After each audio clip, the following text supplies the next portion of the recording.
la yu'minu ahadukum hatta yuhibba li akhihi ma yuhibbu li nafsihi, atau kama qala sallallahu alaihi wasallam.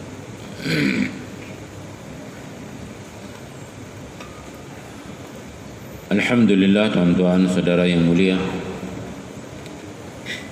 Allah Subhanahu wa taala dengan limpah kurnia-Nya telah memuliakan kita dengan agama. Tidak ada kemuliaan tanpa agama. Walaupun pandangan mata kita melihat di sekeliling kita bahawa manusia-manusia yang tidak ada agama, manusia-manusia yang tidak sembah sujud pada Allah, manusia yang tidak percaya kepada Allah, mata kita nampak seolah-olah mereka ada kemuliaan, mereka ada kehebatan. Kerana mata kita melihat, kerana bersama-sama dengan mereka ada mata benda dunia. Sedangkan baginda sallallahu alaihi wasallam menyatakan bahawa kejayaan hanya saja dalam agama. Ya ayuhan nas qulu la ilaha illallah tuflihu. Wahai manusia, ucaplah la ilaha illallah, pasti kamu akan berjaya. Allah Subhanahu wa taala berfirman, qad aflahal mu'minun, sesungguhnya orang mukmin telah berjaya. Sungguh-sungguh orang mukmin telah berjaya. Qad aflaha man tazakka, sesungguhnya berjayalah orang yang mensucikan hatinya, jiwanya. Tuan-tuan rahmati Allah Subhanahu wa taala, Allah dan Rasul bagi tahu satu perkara dan mata kita nampak satu perkara yang lain. Inilah dua persimpangan yang ada di dalam diri kita. Sama ada kita membenarkan mata kita atau kita membenarkan Allah dan Rasul. Jika kita membenarkan Allah dan Rasul dan kita mendustakan mata kita, maka kita orang yang beriman. Jika kita membenarkan mata kita dan kita mengkufuri Allah dan Rasul, maka kita dalam golongan yang tidak beriman kepada Allah. Apabila baginda sallallahu alaihi wasallam berada di Hudaybiyah, malamnya hujan. Keesokan paginya baginda sallallahu alaihi wasallam bersabda kepada para sahabat yang mafhumnya, siapa yang berkata bahawa hujan semalam turun kerana timbulnya atau terbitnya bintang sekian dan sekian, maka dia telah beriman dengan bintang dan kufur dengan Allah. Barang siapa yang berkata bahawa hujan itu turun kerana Allah Subhanahu wa taala menurunkannya, dia beriman dengan Allah dan kufur dengan bintang. Jadi tuan-tuan dan rahmati Allah Subhanahu wa taala, Allah Subhanahu wa taala menyediakan asbab-asbab ini, satu untuk ujian kepada kita. Yang kedua, Allah Subhanahu wa taala sediakan asbab-asbab ini bukan untuk kita. Bahkan asbab-asbab yang ada di keliling kita ini ialah untuk orang-orang yang tidak beriman kepada Allah. Sedangkan Untuk orang-orang mukmin, Allah Subhanahu wa taala telah sediakan amal. Allah sediakan amal kepada orang-orang mukmin untuk menyelesaikan masalah mereka di dunia dan juga di akhirat. Kerana dengan amal ini, tuan-tuan yang mulia, kita akan mendapat keredaan Allah. Dengan amal kita akan dapat keredaan Allah. Apabila Allah redha dengan seseorang, Allah dengan kudratnya akan menyempurnakan segala hajat seseorang. Dan Allah redha dengan amal. Allah akan redha dengan hamba apabila hamba beramal. Jadi amalan-amalan ini, tuan-tuan yang mulia, menarik redha Allah Subhanahu wa taala. Dan dalam amalan-amalan tersebut ada janji-janji Allah. Janji-janji Allah Subhanahu wa taala untuk hamba-hambanya. Bagaimanakah setiap daripada orang Islam dapat berusaha menyelesaikan masalah mereka melalui amal. Melalui amal. Bukan amal yang menyelesaikan masalah mereka. Harus kita ingat, bukan amal. Allah Subhanahu wa taala yang menyelesaikan masalah kita. Kerana apabila kita beramal, Allah redha dengan kita. Dan jika kita beramal untuk mendapatkan sesuatu hajat kita semata-mata kerana amal, apabila tertunainya hajat kita, kita akan tinggalkan amal. Tetapi seseorang yang beramal kerana Allah Subhanahu wa taala, sama ada dia dapat amal, dia beramal dan sempurna hajat dia, pun terus dia akan beramal. Tak dapat hajat dia pun terus dia akan beramal. Kerana amalan kita untuk meredhakan Allah Subhanahu wa taala. Untuk meredhakan Allah Subhanahu wa taala. Untuk dapat keredaan Allah Subhanahu wa taala, Allah telah beri agama. Allah telah beri agama kepada kita. Sebanyak mana agama ada di dalam kehidupan kita, sebanyak itulah redha Allah akan bersama dengan kita. Allah Subhanahu wa taala telah mengiklankan keredaannya kepada para sahabat, sedangkan mereka masih lagi hidup di atas muka bumi. Allah telah turunkan ayat radhiyallahu anhum wa radu an. Allah redha dengan mereka, dan mereka redha dengan Allah Subhanahu wa taala. Tetapi kadang-kadang pemikiran kita dirosakkan oleh kata-kata manusia. Mereka sahabat. Bolehlah, kita ni bukan sahabat. Kita umat akhir zaman. Tuan-tuan yang mulia, jika kita berkata demikian,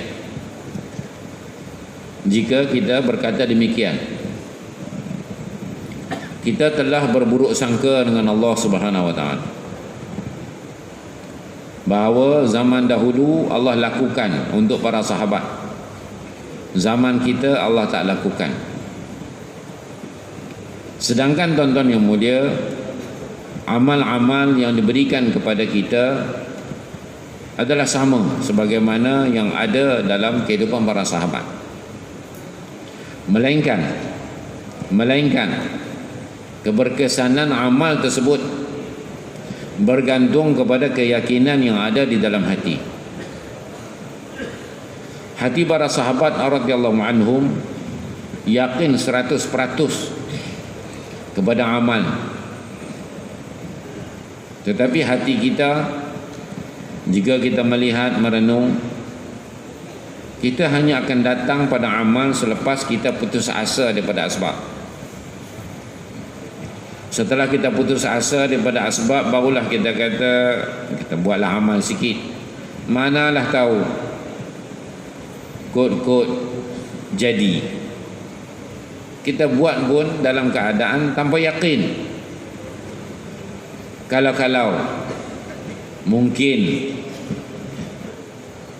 bernasib baik, mungkin beruntung, kod-kod jadi, sedangkan kita telah pun putus asa daripada segala asbab. Dan kalau kita lihat para sahabat radhiyallahu anhum, perkara yang pertama mereka lakukan ialah amal. Apabila mereka ditimpa apa-apa kesusahan, terus mereka akan solat. Baginda sallallahu alaihi wasallam juga, idza hazama al-amr fafza'u ila salah, fafazi'a ila salah.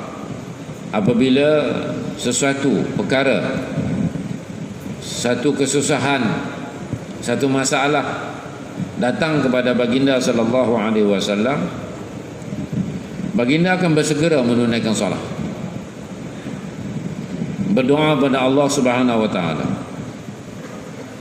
Apabila tidak ada makanan, berulang-alik beberapa kali balik ke masjid, tunaikan solat. Datang lagi balik tanya, ada tidak ada? Belum. Isteri bagi tahu belum. Pergi lagi ke masjid, solat lagi, datang lagi, sehingga Allah Subhanahu wa taala telah gerakkan pengisar tepung mereka untuk berjalan dan mengeluarkan tepung yang banyak.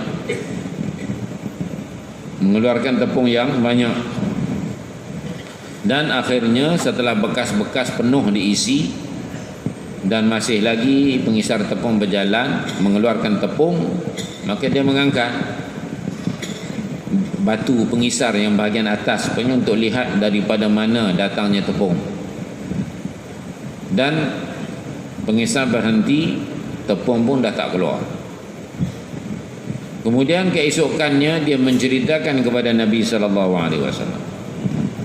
Sabda Nabi sallallahu alaihi wasallam mabuhumnya, jika kamu tidak mengangkat pengisar tersebut, dia terus akan berpusing sampai hari kiamat mengeluarkan tepung.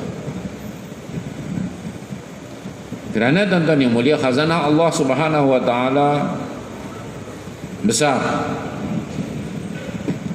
Khazanah Allah Subhanahu wa taala besar.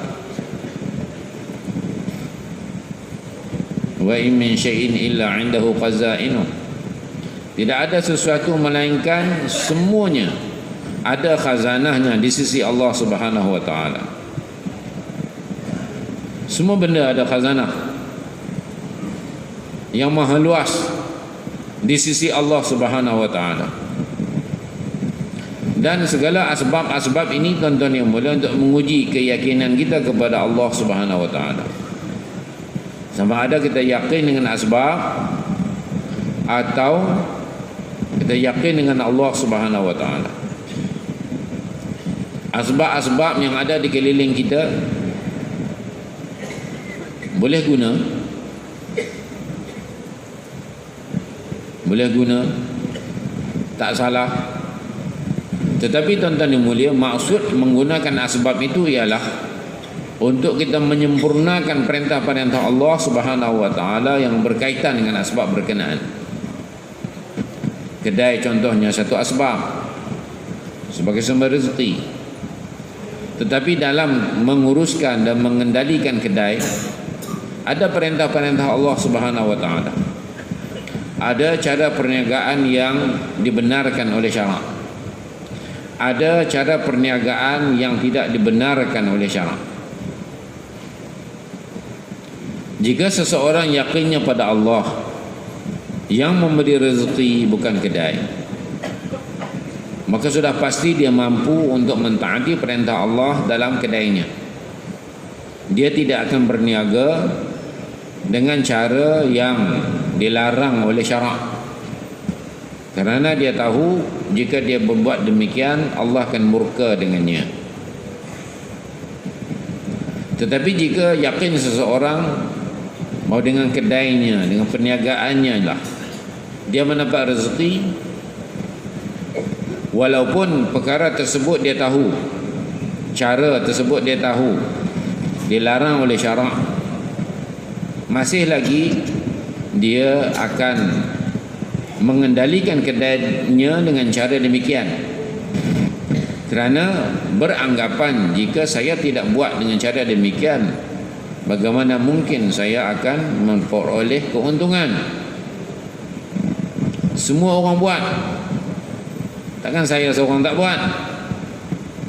Kalau saya tak buat, macam mana perniagaan saya boleh maju? Sebab orang lain semua buat. Ditonton dan rahmati Allah Subhanahu wa taala, kerana rosaknya yakin yang ada dalam hati, maka rosaklah muamalat dia. Kerana rosaknya keyakinan yang ada dalam hati, maka rosaklah muamalatnya. Dia menjalankan perniagaan bertentangan dengan syariat Allah Subhanahu wa taala, dan dia tak rasa apa-apa. Dia rasa inilah cara untuk mendapat keuntungan, inilah cara untuk dapat rezeki. Sedangkan tuan-tuan yang mulia, pemberi rezeki ialah Allah Subhanahu wa taala, dan asbab untuk datangnya rezeki ialah amal, iaitu dengan melakukan muamalat dengan cara yang betul, cara yang diredai oleh Allah Subhanahu wa taala. Dan inilah ujian untuk kita sekalian, seluruh manusia. Kita berada di keliling asbab-asbab yang ada, dan kita dibenarkan menggunakan asbab, tetapi keyakinan kita hanya pada Allah Subhanahu wa taala. Oleh kerana itu, perkara yang paling asas perlu diusahakan, usaha atas iman dan yakin kita pada Allah Subhanahu wa taala. Usaha atas iman dan yakin. Bagaimana iman dan yakin yang sempurna dapat masuk dalam hati? Bagaimana iman dan yakin yang sempurna dapat masuk dalam hati? Iman dan yakin akan masuk dalam hati dengan perantaraan dakwah ilallah. Maka tuan-tuan yang rahmati Allah Subhanahu wa taala, sebagaimana kalau kita lihat ada bayang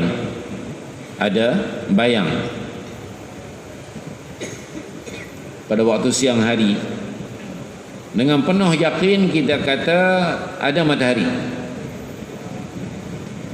Ada bayang menunjukkan adanya matahari. Bahkan lebih yakin daripada itu, kita dapat katakan bahawa tanpa dakwah iman tidak akan sempurna. Lebih yakin daripada bayang menunjukkan adanya matahari, boleh kita kata tanpa dakwah iman tidak akan sempurna.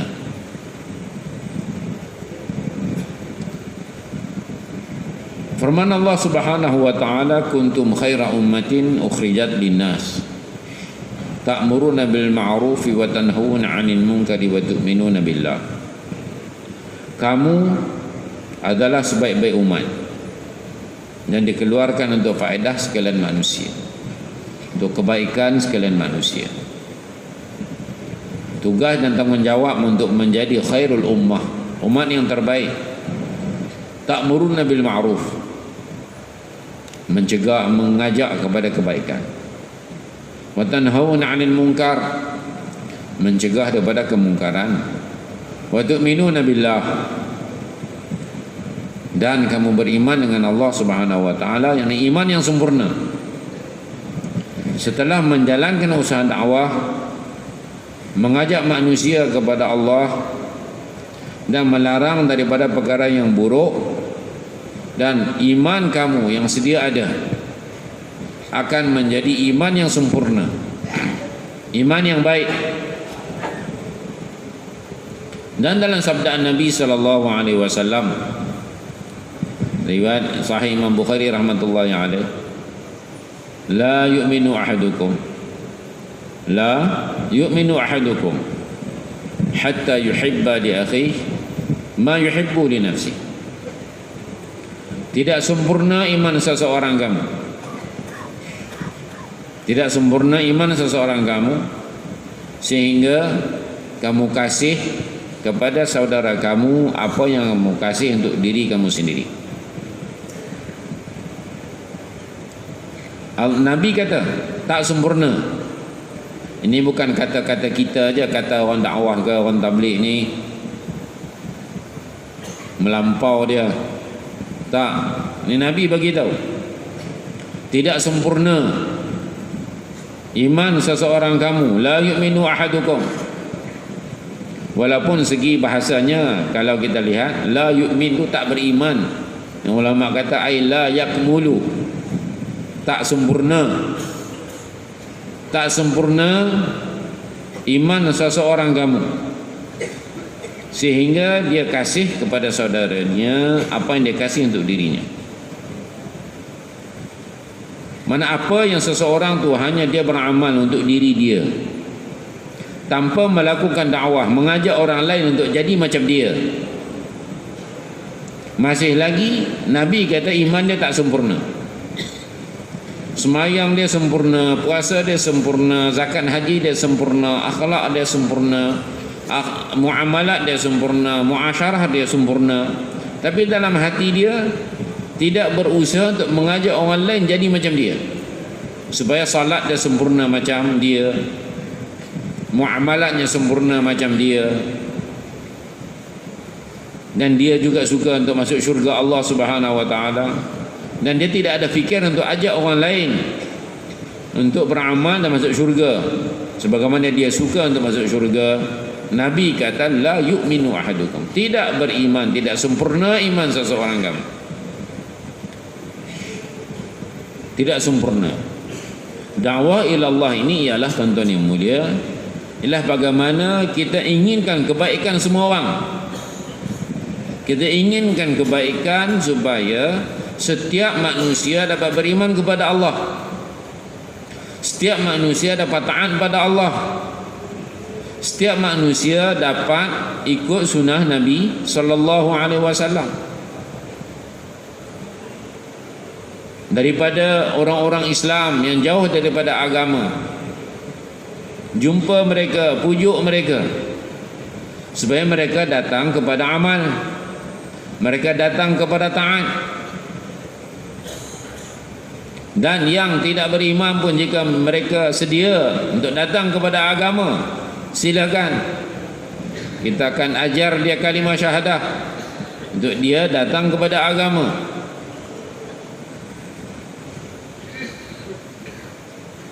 Tuan-tuan dan rahmati Allah Subhanahu wa taala, tanpa dakwah, tanpa mengajak orang lain kepada agama, tanpa mengajak mereka kepada taat, iman kita tidak sempurna. Iman kita tidak sempurna. Bukan tak ada iman, bukan tidak ada iman, tak sempurna imannya. Tidak ada iman lain makna aja, tak sempurna lain maknanya. Apabila iman tidak sempurna, bahawa amal-amal juga tidak akan sempurna. Kerana kesempurnaan amal bergantung kepada kesempurnaan iman. Baginda sallallahu alaihi wasallam iman paling sempurna. Amal baginda sallallahu alaihi wasallam juga paling sempurna. Begitu tinggi keimanan baginda sallallahu alaihi wasallam, keyakinan baginda sallallahu alaihi wasallam, sedang menunaikan salat, habis saja menunaikan salat, habis bagi salam, bergegas masuk ke rumah, yang bukan kebiasaan Nabi sallallahu alaihi wasallam. Lepas salat terus bangun, itu bukan kebiasaan baginda. Maka baginda akan menyempurnakan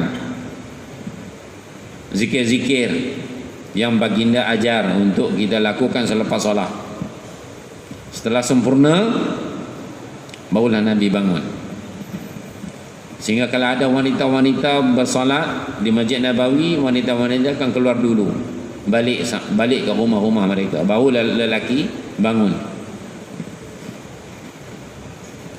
Dan tetapi pada sekali itu Nabi bukan seperti kebiasaan, lepas bagi salam cepat-cepat masuk rumah. Kemudian setelah sedikit masa Nabi keluar. Sahabat tanya, mengapa? Bukan kebiasaan baginda demikian. Baginda beritahu, saya teringat ada sepotong emas yang diberikan kepada baginda untuk dibelanjakan. Masih lagi belum dibelanjakan, masih lagi belum diinfakkan. Nabi masuk dalam rumah dan uruskan, infakkan, datang balik menyempurnakan amal kebiasaan Nabi sallallahu alaihi wasallam. Dan Nabi sallallahu alaihi wasallam bersabda, aku tidak mahu bahawa aku mati dalam keadaan di sisi aku ada sepotong emas tersebut. Itu iman yang sempurna, telah membawa satu keyakinan yang sempurna bahawa baginda mahu bertemu dengan Allah Subhanahu wa taala dalam keadaan hisabnya menjadi ringan, tanpa bawa apa-apa maka hisab ringan. Bawa banyak benda, hisabnya berat. Itu perkara ni tuan-tuan dirahmati Allah Subhanahu wa taala, amal baginda sallallahu alaihi wasallam amal paling sempurna. Dalam keadaan menunaikan solat, sembahyang sunat, lama bengkak kaki, satu-satu rakaat sehingga 6 juzuk Nabi sallallahu alaihi wasallam baca. Satu-satu rakaat sampai hampir 6 juzuk satu rakaat Nabi baca berdiri, sehingga isteri-isteri baginda merasa kasihan dengan keadaan baginda, sehingga mereka bertanya, bukankah Allah Subhanahu wa taala telah mengampunkan dosa tuan yang terdahulu dan terkemudian? Maka apa jawab Nabi sallallahu alaihi wasallam? Afala akunu 'abdan syakura? Apakah tidak sepatutnya aku menjadi seorang hamba yang bersyukur? Kerana iman yang sempurna, amal sempurna, kesyukuran yang sempurna, semua sempurna. Begitu juga para sahabat radhiyallahu anhu. Jadi tuan-tuan yang mulia, kesempurnaan iman adalah perkara yang dituntut oleh Allah Subhanahu wa taala, perkara yang dikehendaki setiap kita melakukannya, mengusahakannya untuk menyempurnakan iman kita. Kerana iman dan amal dia satu perkara yang lazim melazimi satu sama lain. Iman naik, amal bertambah. Iman turun, amal pun berkurang. Sehingga iman akan turun sampai ke had kufur. Mula-mula kufur nikmat, mengkufuri nikmat Allah, tidak mensyukuri nikmat Allah. Dia turun lagi ke bawah sehingga kufur i'tiqad. I'tiqad menjadi kufur ataupun kufur ilhad, yaitu menyekutukan Allah Subhanahu wa taala, mensyirikkan Allah Subhanahu wa taala, tidak beriman kepada Allah Subhanahu wa taala lantaran turunnya iman.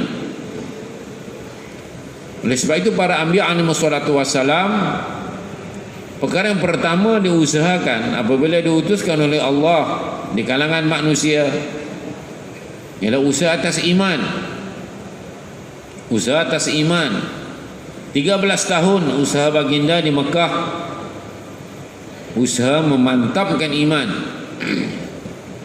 Salat hanya difardukan, satu riwayat 1 tahun sebelum hijrah, satu riwayat 3 tahun sebelum hijrah, satu riwayat 5 tahun sebelum hijrah. Kalau 5 tahun Mana 8 tahun usaha atas iman. Kalau 3 tahun, 10 tahun usaha atas iman. Kalau 1 tahun, 12 tahun usaha atas iman sahaja. Bagaimana iman benar-benar meresap dalam hati mereka. Tuan-tuan dan rahmati Allah Subhanahu wa taala, apabila mereka berhijrah dan mulalah turun kefaraduan Allah kepada para sahabat radhiyallahu anhum, ke 100% mereka menyempurnakan perintah Allah. Salat difardukan, mereka semua menunaikan salat.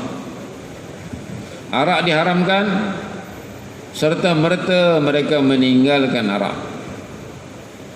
Hijab difardukan, setiap wanita mereka menyempurnakan hijab mereka. Puasa difardukan, 100% mereka menunaikan puasa. Apa sahaja perintah Allah yang datang, mereka telah sempurnakan perintah tersebut dengan sebaiknya. Dan mereka merasa gembira untuk menyempurnakan perintah-perintah Allah. Mereka menanti-nanti apakah perintah Allah yang akan datang lagi kepada mereka untuk mereka sempurnakan. Dan apabila datang keadaan mereka berhadapan dengan musuh di tahun yang pertama, peperangan Badar meletus, bilangan mereka yang sikit 313 dan tentera musuh 1000, datang lengkap persiapan untuk perang. Sedangkan sahabat mereka pergi dengan niat untuk menyekat kafilah perniagaan. Pergi bukan untuk persiapan perang pun. Pergi bukan untuk persiapan perang. Pedang hanya ada berapa bilah sahaja.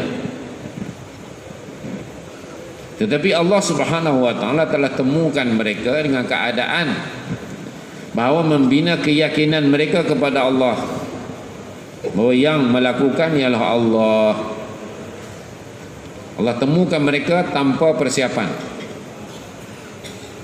Allah dengan kudratnya, dengan bantuan daripada para malaikat, Allah Subhanahu wa taala telah memberi kejayaan kepada orang Islam. Dan kemudian berikutnya berlaku peperangan Uhud. Tentera Islam 1000 orang. Tentera Islam 1000 orang. Dan tentera musuh 3000 orang. Dan apabila tentera bergerak untuk ke Uhud, 300 orang patah balik. Tinggal 700 bertembung dengan 3000. Tuan-tuan yang mulia, yang 300 ini mengapa balik? Yang 300 balik kerana sebahagian daripada mereka israr di dalam memberi pandangan, yaitu menekan syur dalam mesyuarat. Baginda sallallahu alaihi wasallam bermesyuarat berkali-kali, tanya pandangan para sahabat, sama ada kita bertahan dalam kota Madinah ataupun bertahan di luar kota Madinah. Dan menjadi pengalaman orang-orang Madinah, mereka tidak pernah kalah bila mereka bertahan di kota Madinah. Dan Nabi bertanya pandangan-pandangan orang muhajir bangun, bagi pandangan, sedia untuk bersama dengan Nabi, sedia untuk mati dengan Nabi. Beberapa orang sahabat di kalangan muhajirin bagi pandangan, Nabi tetap lagi tanya, apa lagi pandangan? Apa? Macam mana? Apa pandangan kamu? Orang Ansar faham bahawa Nabi ingin mendengar daripada mereka, kerana di perjanjian Aqabah dulu, di perjanjian Aqabah di Mekah, ketika mereka menawarkan sedia untuk menerima Nabi berhijrah ke Madinah untuk menjaga Nabi, memelihara Nabi sebagaimana mereka memelihara dan menjaga keluarga mereka. Maksudnya di Madinah, dalam kota Madinah, bukan di luar. Oleh kerana itu Nabi ingin mendengar daripada mereka apa pandangan mereka. Mereka juga menyatakan mereka sedia untuk bersama dengan Nabi. Bahkan mereka kata jika Nabi hantar mereka ke Barkil Ghamad, iaitu satu tempat yang jauh di hujung sana, di Yaman sana, pun mereka sedia pergi.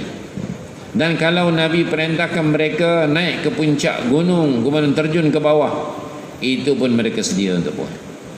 Jika Nabi SAW arahkan mereka untuk mengharung api, itu pun mereka akan buat. Nabi menjadi tenang. Dan setelah meminta pandangan kepada sahabat untuk bertahan di luar Madinah ke ataupun di dalam Madinah, ada banyak pandangan. Dan pandangan Abdullah ibnu Ubay ibnu Salul, ketua munafiqin di Madinah, pandangan dia bertahan di dalam Madinah. Setelah meminta pandangan, Nabi putuskan kita bertahan di luar Madinah. Kita pergi di Uhud, di luar Madinah.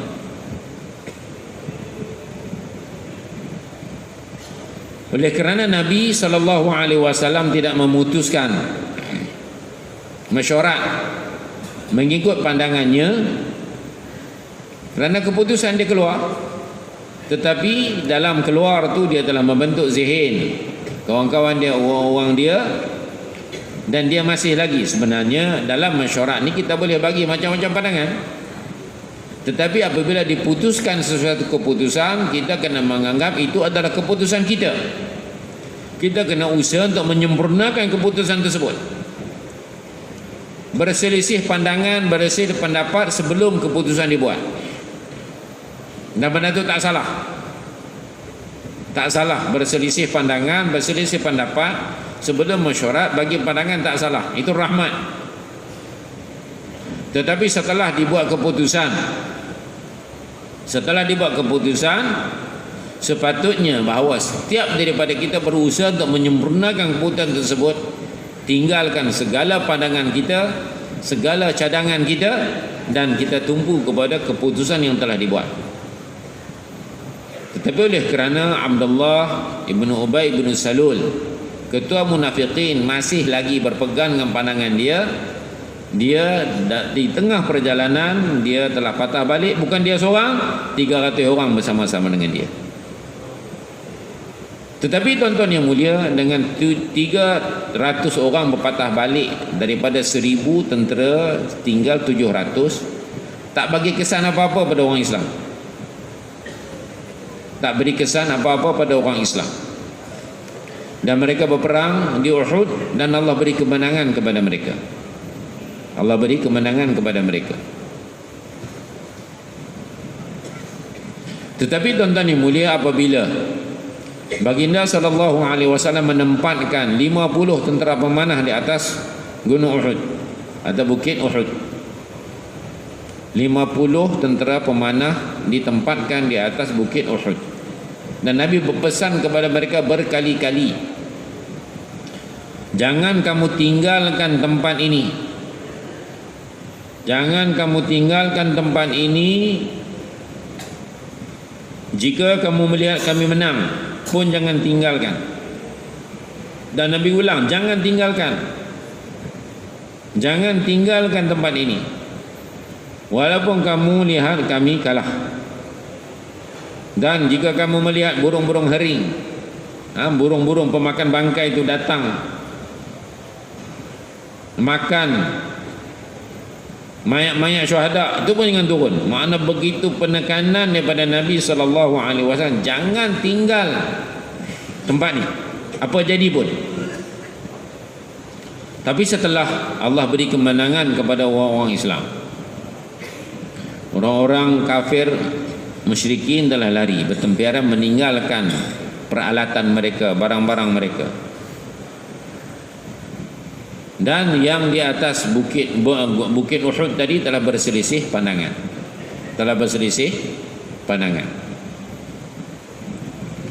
Maka sebahagian mereka kata sekarang ni dah peperangan dah habis, kita turun, sama-sama kita kutip harta ghanimah, sama-sama kita kutip sebagaimana kawan-kawan kita yang lain bergembira mengutip harta ghanimah. Abdullah bin Jubair radhiyallahu anhu, ketua tentera pemanah yang berada di atas Bukit Uhud, kata jangan turun. Nabi pesan jangan turun, tengok menang pun jangan turun, kalah pun jangan turun. Mereka kata itu tadi, ini dah menang, jom kita turun. 40 orang turun, tinggal 10 ke atas. 40 turun, tinggal 10 ke atas. Khalid bin Walid bersama tentera musyrikinnya datang pada belakang, naik atas bukit Uhud, syahidkan 10 orang, dan pada belakang mereka menyerang tentera Islam yang sedang leka mengutip harta ghanimah. Jadi kelam kabut. Daripada menang, tuan-tuan yang mulia, tukar jadi kalah. Tadi menang, ni kalah, kerana perselisihan 40 orang je. Sedangkan 300 orang patah balik, sikit tak bagi kesan, menang. Tapi jika dalam kita orang-orang Islam ni ada perselisihan, ada pertelingkahan, nusrah Allah yang telah turun akan terangkat balik. Nabi ada di medan tu, kat bawah tu Nabi ada, tuan. Bukan tak ada Nabi. Nabi ada, Abu Bakar ada, Umar ada, Ali ada, Osman ada, semua ada. Tapi tuan-tuan yang mulia, oleh kerana mereka melanggar perintah Nabi, walaupun Nabi ada, sahabat yang unggul ada, masih lagi nusrah Allah terangkat. Bayangkan kalau Nabi tak ada, kita tinggalkan sunnah Nabi, tinggalkan perintah Nabi, agak-agak macam mana dengan nusrah Allah dengan kita?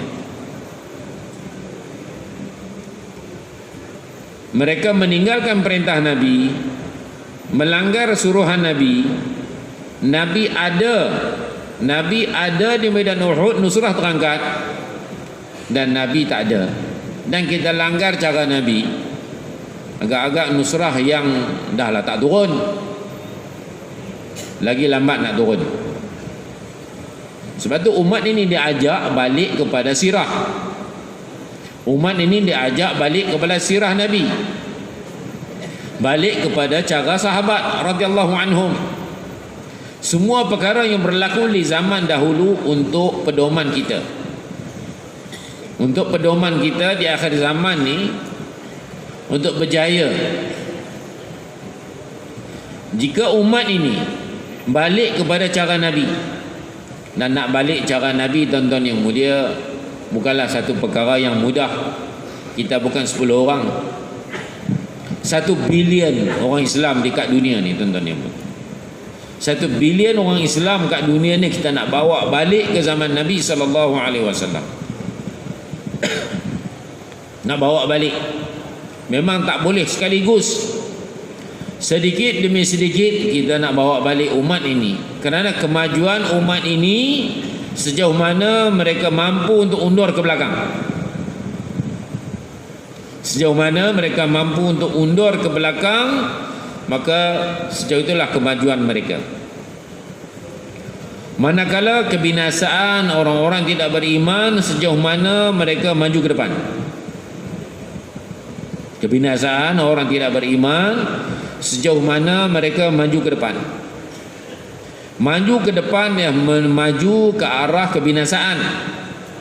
Umat ini undur ke belakang, undur ke arah kejayaan.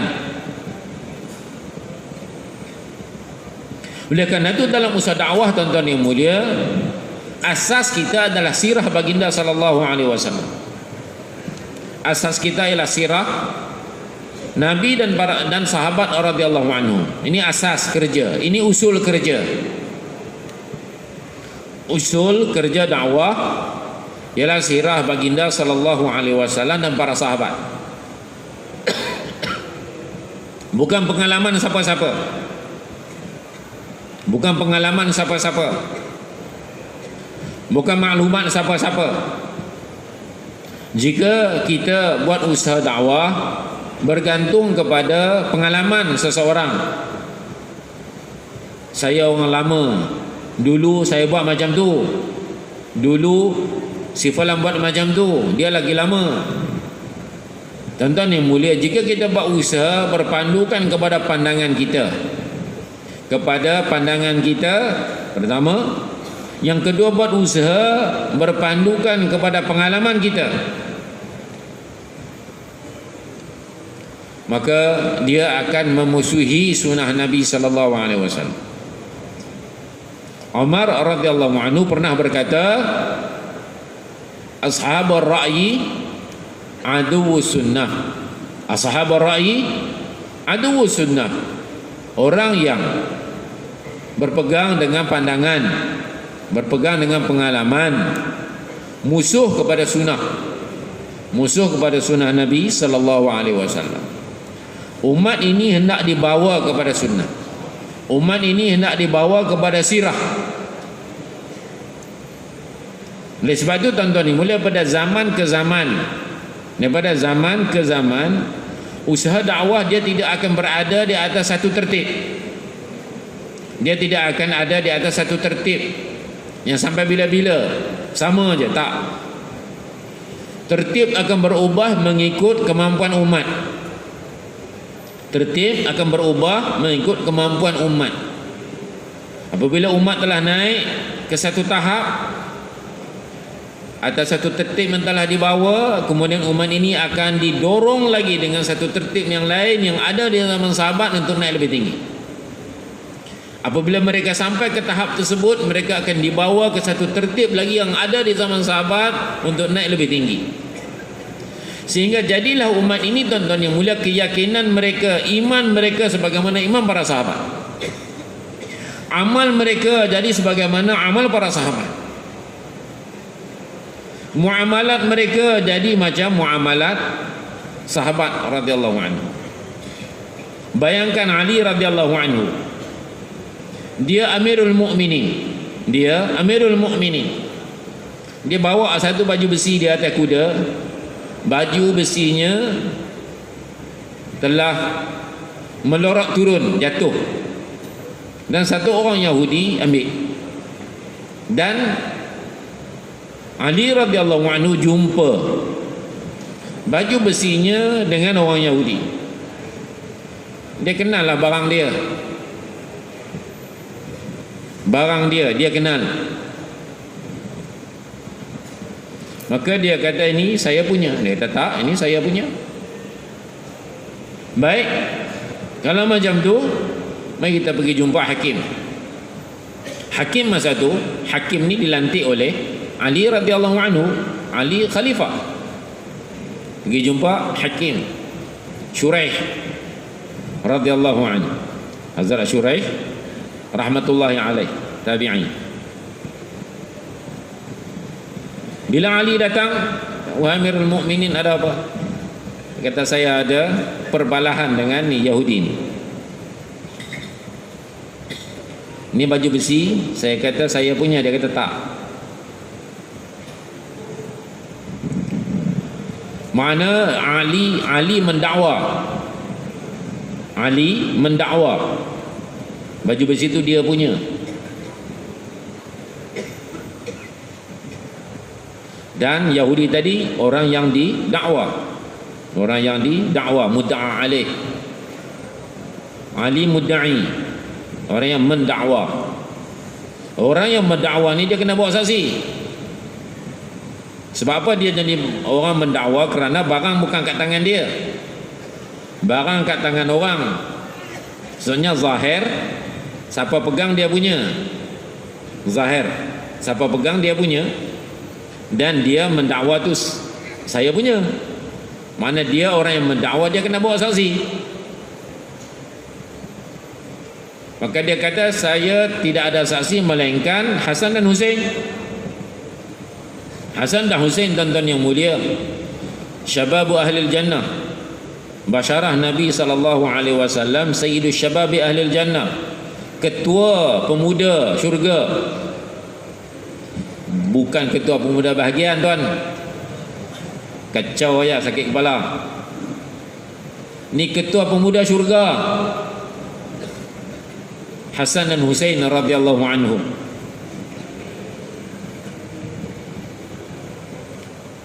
Kata Syuraih, syahadah anak untuk bapa tak boleh terima. Dia kata, saya ada hamba. Kalau tak boleh terima mereka punya penyaksian, saya ada hamba. Nah, hamba pun tak boleh ya. Hamba dia tak boleh jadi saksi untuk dia punya master dia. Jadi Ali tak ada saksi apa-apa. Kalau kamu tak ada saksi, keadaan zahir telah menyalahi kamu.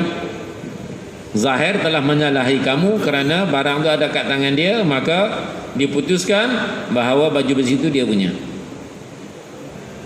Dia akor. Jadi melihat sikap keadilan, sikap adil yang ada pada orang Islam, Amirul Mukminin, qadhi dia yang lantik, tapi dalam masalah syarak, masalah syariat, penghakiman mengikut fakta yang ada, tak kira sama ada Amirul Mukminin ke siapa ke, tidak boleh membawa saksi, maka dia kalah dalam kes, dalam perbicaraan. Maka orang Yahudi tadi telah mengucap 2 kalimah syahadah. Dan dia kata, wahai Ali, ni kamu punya besi. Dia pulangkan balik. Ali kata, aku hadiahkan pada kamu. Ambil. Bayangkan tuan-tuan yang mulia, muamalah amanah akan datang pada umat ini sebagaimana yang ada dalam kehidupan para sahabat radhiyallahu anhum. Baginda sallallahu alaihi wasallam sentiasa mengajar mereka, mendidik mereka kepada kebaikan.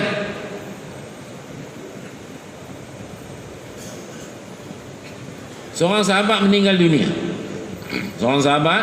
dunia. Nabi nak sembahyang. Nabi nak semayangkan jenazah dia. Umar datang daripada depan Nabi. Datang dalam riwayat, Umar datang dari depan Nabi, tahan. Wahai Rasulullah, tak payah sembayang kepada jenazah ni, biar kami je uruskan. Sebab jenazah ni orang yang sangat buruk. Terkenal dia punya buruk dia. Terkenal buruk dia, tak payah. Biar kami je sembayangkan dia. Nabi SAW tanya para sahabat yang ada siapa-siapa pernah tengok dia buat apa-apa amal kebaikan?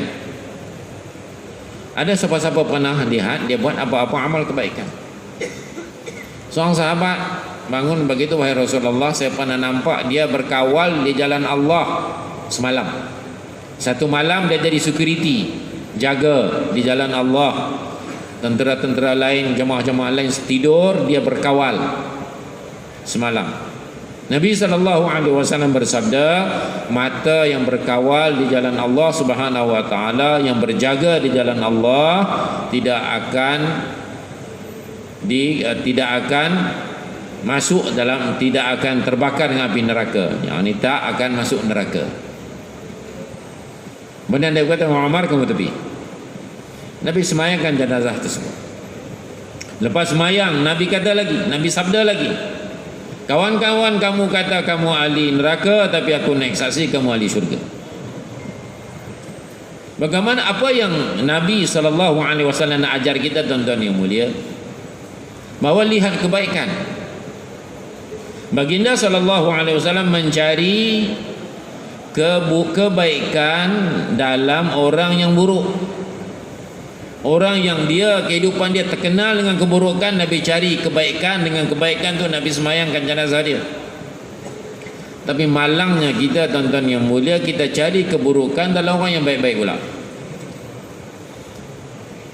Baginda cari kebaikan dalam orang yang buruk, kita mencari keburukan orang. Bahkan kita harus mencari kebaikan kawan-kawan kita, saudara-saudara kita, lebih-lebih lagi rakan-rakan seusaha kita. Lihat kebaikan mereka, lihat pengorbanan mereka. Bahkan kata Maulana Babuni di Nazamuddin, dia kata, bila kita lihat keburukan kawan-kawan kita, kita harus berpaling daripada keburukan tersebut. Sebagaimana satu orang lalu, orang tengah tidur, lalu dalam masjid, malam markas orang tengah tidur, ternampaklah apa-apa yang tak patut nampak. Ternampak apa-apa yang tak patut nampak, aurat kat mana ke. Apa kita buat? Cepat-cepat kita akan beralih muka ke lain. Bukan kita berhenti duduk tunggu tengok kat situ apa benda. Tak ada siapa pernah buat kerja macam tu. Bahkan kita tengok je, kita pun beralih muka ke lain. Macam itulah tuan-tuan yang mulia, jika kita lihat kelemahan saudara-saudara kita, cepat-cepat kita berpaling muka. Tak payah tengok. Tapi bukan bermakna kita redha dengan maksiat. Itu pun kena faham juga. Bukan kita redha dengan maksiat, tidak. Kita menjadi tabiat kita benci kepada pemaksiat. Yang Nabi suruh benci kepada maksiat. Benci kepada maksiat, bukan kepada pemaksiat.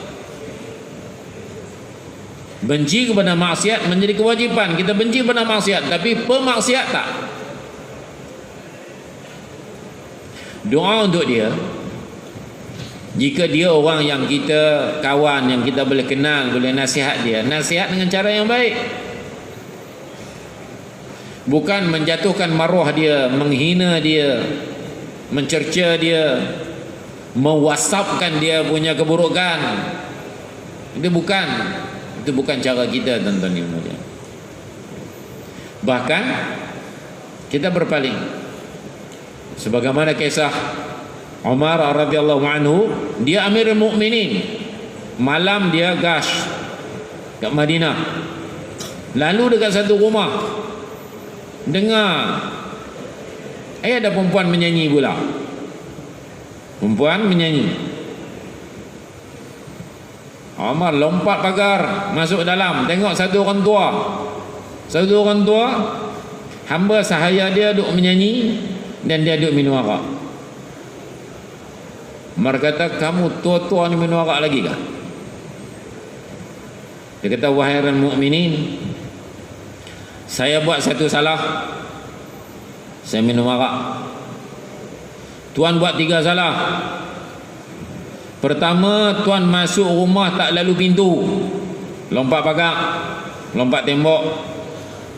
Di tembok ni tuan-tuan kena faham, kalau zaman dulu, kalau kita pergi kawasan kampung-kampung di India ke Pakistan ke Bangladesh, kalau kita masih nampak lagi, dia tanah, dia akan buat pagar keliling daripada tanah. Mungkin ada 5 kaki, ada 6 kaki. Kemudian kat dalam tu dia buatlah dia punya rumah dia, macam bilik 2 ke 3 ke. Ada dapur sikit, dia buat macam pondok tu supaya tak kena panas, tak kena hujan, mau untuk masak. Yang dalam tu macam halaman dia tu dikeliling dengan pagar. Kemudian yang kedua, kamu tak bagi salam pun masuk, tiba-tiba lompat masuk aja. Salam tak bagi, masuk tak ikut pintu. Yang kedua, kamu tajasus. Allah kata wala tajassasu, jangan kamu mencari-cari keburukan orang. Buat 3 salah. Umar radhiyallahu anhu dia menyadari. Sedangkan tuan-tuan yang mulia, dia Amirul Mukminin. Hak dia, menjadi kewajipan dia untuk memelihara, menjaga, memastikan setiap rakyat berada dalam ketaatan. Tapi apabila Umar dengar ni, dia terus nangis, dan dia letakkan kain kat mulut dia, takut dia menangis teresak-esak tu, takut Aslam dengar kat luar, takut Aslam hamba sahaya dia dengar kat luar. Dia pun keluar balik, dan dia pun tak ada apa-apa, seolah tak pernah ada apa pun. Dia pun jalan terus gas. Kemudian orang tua tadi, dia kata habislah dia lama dia tak datang Masjid Umar radhiyallahu anhu. Lama dia tak datang. Kata aku datang masalah ni. Dia tak datang lama. Setelah lama dia tak datang Masjid Umar, satu hari dia datang. Duduk kat ujung sana, tepi-tepi pintu, menyorok-menyorok. Umar nampak, Umar kenal. Mau panggil dia. Panggil tu pakcik tu main depan. Dia kata habis dah, siap dah hari ni. Habis dah Umar akan malukan aku depan semua orang. Dia datang. Dia kata dah sampai dekat Umar. Umar kata dekatkan telinga kamu. Umar bisik pada dia. Pada hari itu aku tak pernah beritahu siapa-siapa pun tentang hang punya masalah. Kemudian dia pun kata, Amirul Mukminin, dekatkan telinga kamu pada saya. Umar pun dekatkan, dia bisik. Dia kata, sejak pada hari itu saya telah bertaubat, saya tinggalkan Arab. Ini sebenarnya islah cara yang betul, tuan yang mulia. Kita menutup keaiban kawan-kawan kita, saudara-saudara kita. Allahu Akbar. Jadi atas perkara ni lah kita nak bawa satu dunia akhlak yang mulia. Nak ajak manusia, umat ni keluar jalan Allah Subhanahu wa taala. Luangkan masa ke hujung-hujung dunia. Kita nak bawa 1 bilion umat Islam yang ada, tuan-tuan yang mulia, kepada kehidupan para sahabat radhiyallahu anhum. Kepada kehidupan para sahabat radhiyallahu anhum. Kepada kehidupan yang sempurna. Di pengorbanan perlu dibuat.